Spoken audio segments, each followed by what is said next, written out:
Vítajte priatelia, v dnešnom videu sa pozrieme na fotoaparáty nového iPhone 15 Pro. Vo videu o prvých dojmoch som konštatoval, že mimo fotoaparátu iPhone 15 Pro ponúka v podstate všetko, čo ja osobne od iPhoneu očakávam. Fotoaparáty sú ale separátna téma a tento rok to nie je hlavný highlight.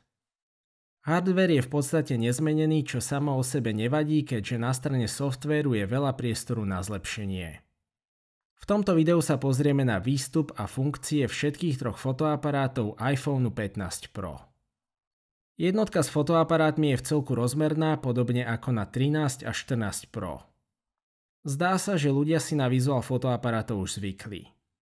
Ja by som dokonca povedal, že teraz vyzerajú trochu zvláštne menšie fotoaparáty na iPhone 12 Pro. Tento rok je tu jeden rozdiel medzi Pro a Pro Max. Štandardný Pro využíva 13 mm ultraširoký objektív, široký 24 mm objektív a 77 mm telefotoobjektív. Max mení 77 mm telefoto za 120 mm. Ja rozhodne preferujem 77 mm ohnisko, ale o tom neskôr. Hlavný fotoaparát má 1 na 1,28 palcový senzor kombinovaný s clonou f1,78, podobne ako iPhone 14 Pro. Toto je na pomery smartfónov veľmi veľký senzor. 48 megapixelové rozlíšenie je reálne vidno. Ako som ukázal v porovnaní iPhoneov 12 Pro, 13 Pro a 14 Pro na anglickej verzii kanálu, je to zďaleka najväčší posun v histórii iPhoneových fotoaparátov, ale s obmedzeniami. Minuloročná zmena z 26 na 24 mm na hlavnom fotoaparáte sa podľa mňa ukázala byť pozitívna. 24 mm je podľa mňa zaujímavejšie ohnisko. O niečo viac vťahuje do deja a je veľmi vhodné pre krajinky, mesta a architektúru. 48 megapixelové rozlíšenie je veľmi užitočné aj na zoomovanie, ale k tomu sa tiež dostaneme neskôr. Ako je to teda s kvalitou obrazu? Minulý rok som túto časť musel rozdeliť na kvalitu JPEGov a RAWov. Množstvo detailov, ktoré zachytávajú 48 megapixelové RAWy iPhone 15 Pro je fantastické. Senzory s vysokým rozlíšením v smartfónoch nie sú novinkou, ale v iPhone sú kombinované s optikou, ktorá toto rozlíšenie evidentne zvláda. Toto je naozaj veľký technologický úspech. Ako som tiež ukázal v porovnaní 12, 13 a 14 Pro, používanie JPEGov prakticky zrazilo kvalitu obrazu na úroveň 12 Pro. Apple teraz našťastie používa možnosť štandardných 24 megapixelových JPEGov a 48 megapixelových HEIFF Max obrázkov. Tieto režimy sú určite veľkým zlepšením. Stále sú preostrené, bohužiaľ. Neviem, či sa širokej verejnosti takéto preostrenie páči, ale mne teda určite nie. Aj napriek tomu je posun od 12 na 24 megapixelov najväčší skok v iPhoneovej kvalite pre ľudí, ktorí nefotia do RAWu. Rozdiel medzi RAWmi a štandardnými JPEGmi je stále veľký. RAWy nie sú preostrené, nie sú presítené a ani nie sú príliš kontrastné. V prípade hlavného fotoaparátu by v mnohých scénach nevyčnievali ani medzi obrázkami z veľmi serióznych dedikovaných fotoaparátov. Prístup k HDR procesingu, respektíve Local Tone Mappingu, vyzerá byť výrazne priškrtený, čo je veľmi pozitívne.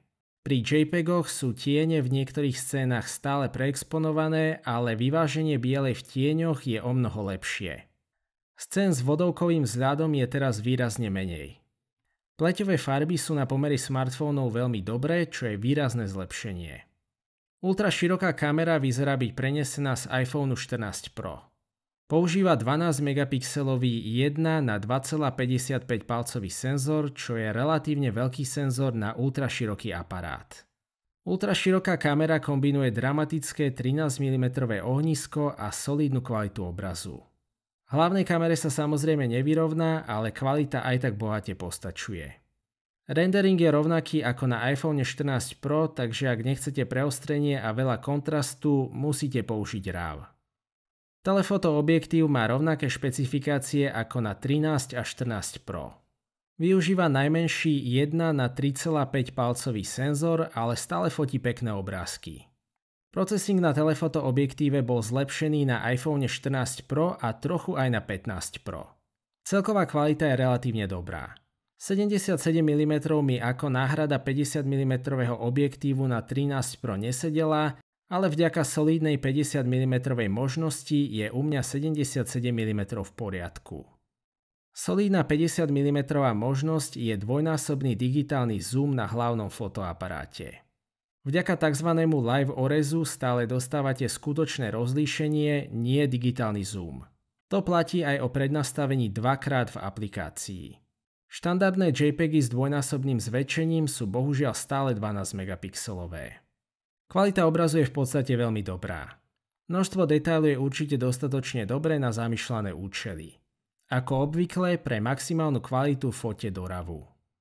Video je celkovo veľmi pekné a stále jedno z najlepších medzi smartfónmi, ale znova s niekoľkými zádrhelmi. Kvalita veľmi závisí od scény. Vo väčšine scén vyzerá video relatívne prirodzene. Dokonca aj farby sú na pomery smartfónov celku rozumné a bez zbytočného presítenia. Bohužiaľ, scény bohaté na textúry, ako napríklad táto, sú stále katastrofálne preostrené. Preostrenie stále je problém, ak chcete pozerať video z iPhoneu na väčšej obrazovke. 15 Pro stále točí 4K do 60p, čo je fajn, ale v tomto ohľade iPhone už niekoľko rokov nepriniesol žiadne zlepšenie. Chýba napríklad OpenGate video, ktoré je veľmi užitočné pre ľudí, ktorí publikujú na horizontálnych aj vertikálnych platformách. Chýba aj 6K a 4K 120p. 15 Pro vie tiež točiť ProRes priamo na externé SSD, čo je zaujímavá pokročilá funkcia, ktorej sa možno budem venovať v separátnom videu. Ultraširoké video tiež vyzerá veľmi pekne. Je celkom blízko najnovších akčných kamier. Aj processing je relatívne rozumný, znova na pomery smartfónov. Video z telefotokamery je najslabšie. Tu je evidentné, že malý senzor až toľko detailu nezachytí a processing to celkom zachrániť nevie. Výkon v slabom svetle je jedna z mojich najobľúbenejších vlastností iPhone 15 Pro. Nočný režim je dostupný už niekoľko rokov a funguje veľmi dobre. Ten používa niekoľko fotografií na neutralizovanie šumu. Toto funguje na všetkých troch fotoaparátoch. Na telefotoobjektíve ide až na 10 sekúnd, ak zvolíte nastavenie Max. Rozdiel medzi JPEGmi a RAWmi pri použití nočného režimu je ešte väčší ako v bežnom režime. Video v slabom svetle tiež nie je zlé. Hlavný aparát využíva veľký senzor a širokú clonu, vďaka čomu zachytáva relatívne veľa svetla. Video v slabom svetle je celkom detailné a aj processing je v poriadku. Ultraširoká a telefotokamera sa samozrejme hlavne nemôžu rovnať. V slabom svetle produkujú adekvátne video. Naopak stabilizácia je vynikajúca, podobne ako na 13 a 14 Pro. 15 Pro využíva stabilizáciu senzora v hlavnom aparáte. Statické zábery a panning sú maximálne plynulé, tam nie je moc o čom hovoriť. Ešte zaujímavejšia je stabilizácia chôdze. Tá je fantastická. Ešte pár rokov dozadu by takáto stabilizácia bez gimbalu nebola možná. Ultraširoký aparát používa digitálnu stabilizáciu, ktorá pri tomto uhle plne postačuje. Stabilizácia telefoto objektívu je tiež fajn. Na statické zábery je veľmi účinná a to je v podstate všetko, čo pri tomto ohnisku požadujem. Čo sa týka automatického ostrenia, ani tam nie je moc o čom hovoriť. Na hlavnom fotoaparáte je v podstate bezchybné. Je veľmi rýchle, maximálne presné a úplne bez huntingu, a to aj v slabom svetle. To platí pre fotografovanie aj pre video. Na telefoto objektíve je ostrenie veľmi dobré, dokonca aj v náročných podmienkach. Ultraširoká kamera tiež využíva autofokus. Hĺbka ostrosti je v tomto prípade taká, že ostrenie ani nie je moc vidno. Ostrenie slúži hlavne na makro. Ultraširoký objektív vie zaostriť na veľmi blízku vzdialenosť a robiť takéto veľmi pekné makrozábery so zaujímavou perspektívou. Natívna aplikácia fotoaparátu je takmer nezmenená. Ja som s ňou spokojný, keďže sa ľahko ovláda a je logicky organizovaná. Konečne pribudla rovnováha, z čoho som ja osobne vyslovene nadšený.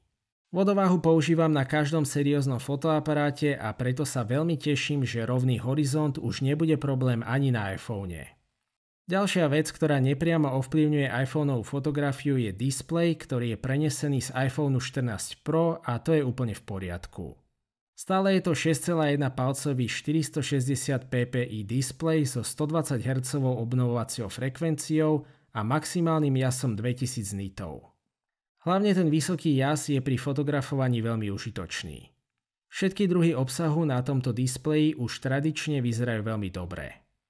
Dynamický ostrov, HDR schopnosti a všetky tieto vymoženosti sú samozrejme k dispozícii. Displej je celkovo vynikajúci. OLED panel má vynikajúci kontrast, jas aj farby, takže sa nemám na čo sťažovať. Jediná zmena týkajúca sa displeja sú tenšie okraje. V kombinácii so zaoblenými hranami a nižšou hmotnosťou to veľmi pomáha lepšej ergonómii v porovnaní so 14 Pro. Osobne som veľký priaznivec titanovej konštrukcie. O tom som viac hovoril vo videu o prvých dojmoch, ktoré bude nalinkované v popise videa. Ďalšia vlastnosť vplyvom na fotografovanie je batéria. Tá je o niečo väčšia v porovnaní so 14 Pro. Má 3272 mAh. Udávaná výdrž je rovnaká ako pri 14 Pro, ale aj tak som dúfal, že 3nm SoC bude o niečo úspornejší.